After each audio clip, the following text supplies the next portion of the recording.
Good morning. Happy Wednesday, everybody. I hope that your Wednesday is off to a good start. Mine is so far. I'm in an outdoor office, a little bit chilly this morning. One of my favorite mugs. That is, of course, by my favorite potter. And the little squiggle in there is the Hebrew word shalom, and that is actually the Hebrew script for that word shalom, which if there's one Hebrew word that we as Christians could do well to learn, it's shalom. It means peace, but it's more than peace. It's also completeness and wholeness.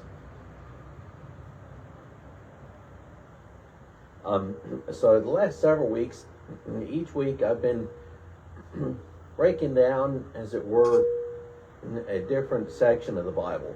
I started with the Pentateuch, the first 5 books, Genesis through Deuteronomy, and then from there went to Joshua, Judges, and Ruth, then Samuel and Kings, then Chronicles, and then this week we have Ezra and Nehemiah. And so far what we have done is historically we have traced we've just gone Old Testament history from creation to fall to exile, if you will, in Egypt. Their bondage in Egypt. Entry into the Holy Land, settlement of the Holy Land, the growth of the kings, the monarchy, then the collapse of the 2 kingdoms, Israel first and then Judah, and then exile again in Babylon. And then today we get to the return from exile. So in what we've covered, and with today we're covering the bare bones of Old Testament history. So with Ezra and Nehemiah, we're following the order in the Christian canon. We as Christians order the Old Testament books differently than our Jewish friends do. It's the same material. If you pick up a copy of the Tanakh and start reading in it, it'll be exactly the same. It's the same stuff as in our Bibles. It's just that the books are ordered a little bit ordered differently. So, Ezra and Nehemiah. First thing to point out is that it really should be thought of as one book. I mentioned before that Samuel, 1st and 2nd Samuel, is really one book. Kings is one book. Chronicles is one book. So it is with Ezra and Nehemiah. And the division is sort of artificial. As far as authorship, the authorship is actually with a lot of the books that we've seen so far is actually unknown. Both Ezra and Nehemiah have portions that are written in the first person, somebody writing as I. But who is the I? Well, it's hard to know for certain. So we've got really 2 ways we could go with this, and you can take your pick. We could envision the first person portions of Ezra being written by Ezra himself, the first person portions of Nehemiah being written by Nehemiah himself, and then the whole thing being edited together by a third person, or we could see this work being the product of a third person altogether. And at this point, like I said, it's impossible to know. As far as dating, that's a little bit easier. We know when the return from exile took place.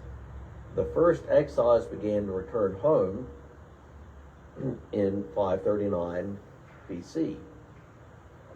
We also know that some 60 years later, there was another large group that returned home. We also know that it took quite some time to actually rebuild the temple and rebuild the walls of the city of Jerusalem.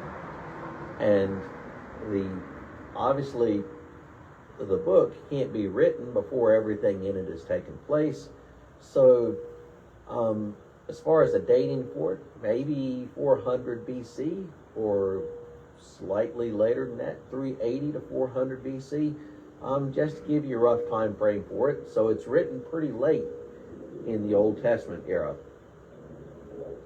As far as the content of the book, and this is going to be deep and also really, really good. The two books, or really it's Ezra and Nehemiah, and it's originally one book. They tell the story of the return from exile, and it focuses on three main leaders. The focus on the three main leaders: Zerubbabel, who leads the first group back, and then sometime later we have Ezra, who is a scribe, and then you have another leader emerge by the name of Nehemiah, who will be a governor. And their role in the books is almost sequential. So the first several chapters of Ezra are focused on the person of Zerubbabel. He's the first person that gets permission from Cyrus, the new Persian king, to lead a group of exiles to return. When he gets back, they almost immediately set up an altar and begin worshiping.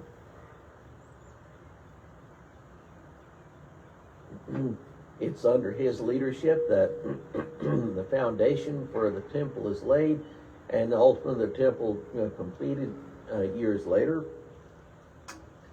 And the second is Ezra. Ezra, like I mentioned, brings another group of people back from Babylon.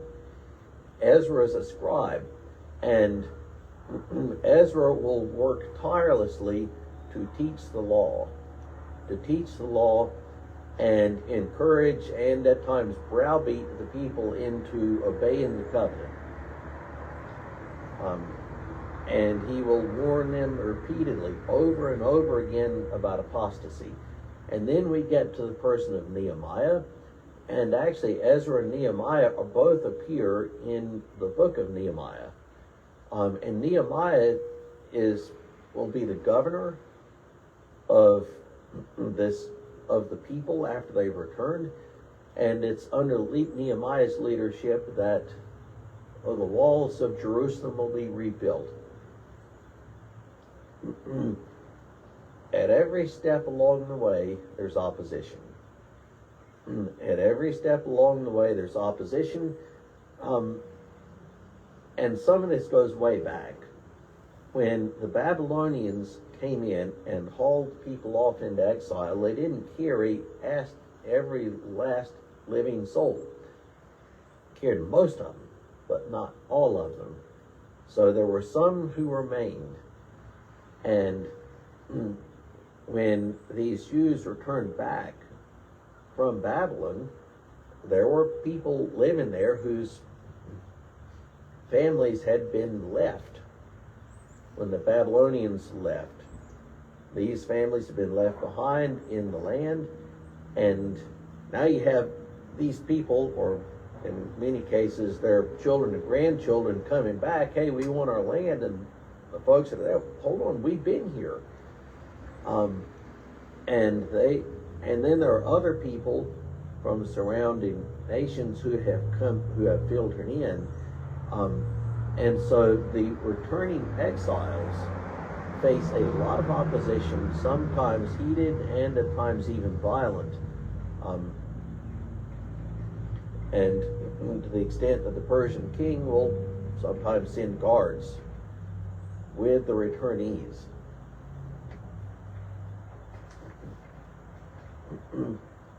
Another thing to point out is that the books are bookended by long lists of people.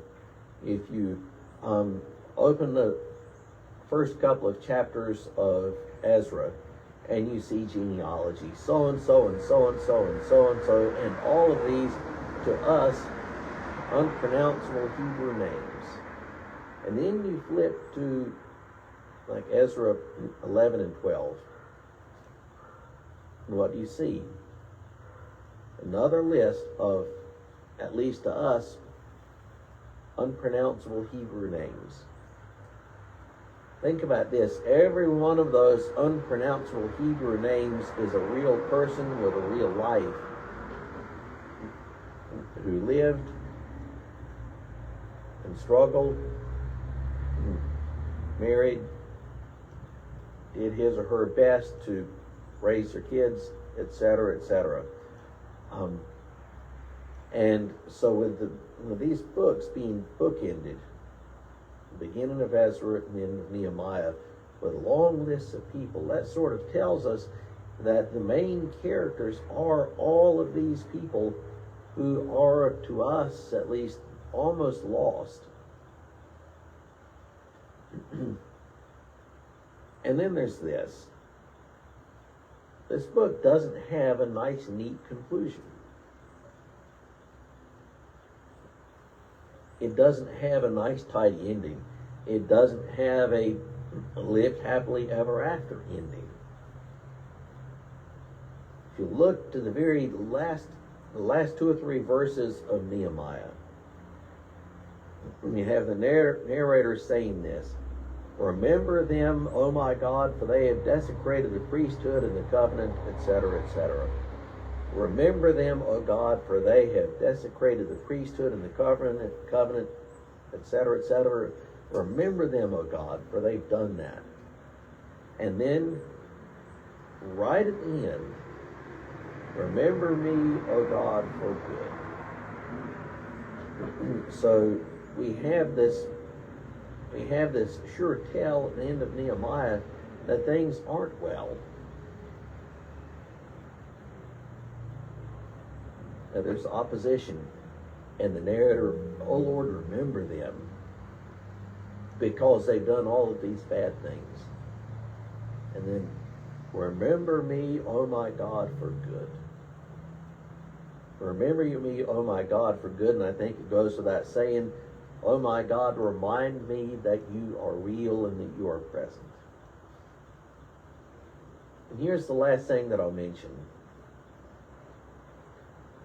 So they rebuild the temple. The temple is rebuilt and dedicated in the book of Ezra. After they rebuilt the temple, there's one thing that does not happen in Ezra and Nehemiah. The glory of God does not return to the temple. The glory of God, the Hebrew word for glory in the Old Testament is kavod. The kavod of God doesn't return to the temple. The glory of God dwelt in Solomon's temple. Like in the Holy of Holies, the glory of God was there. Until that glory cloud left, before the Babylonians destroyed it.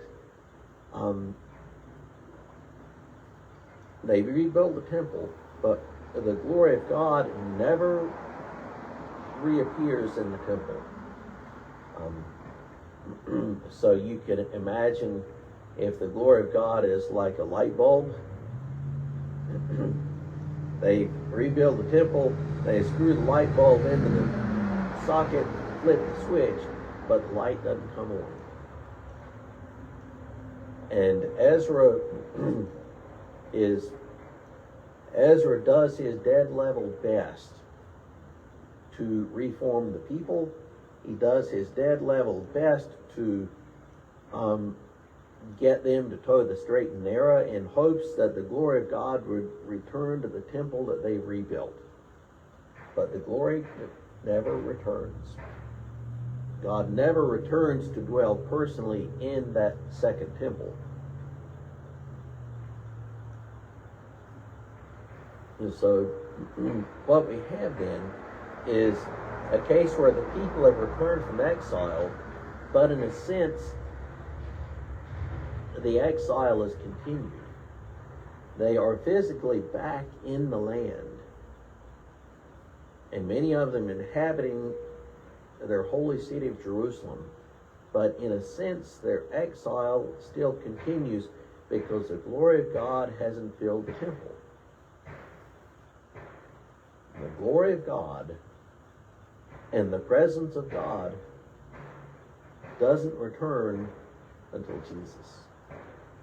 And that Jesus' incarnation and ministry is the reappearance of the glory of God. Jesus is God incarnate. So in him, the glory of God dwells in Israel, and Jesus would be the new temple. Jesus would be the new temple.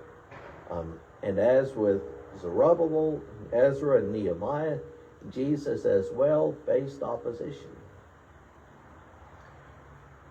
So the gospel is present in Ezra and Nehemiah. It's just unstated. Jesus ends our exile. Whether it was ancient Israel or our own lives, Jesus is the one who is the glory of God, and he is the one who ends our exile. With that, have a great rest of your day.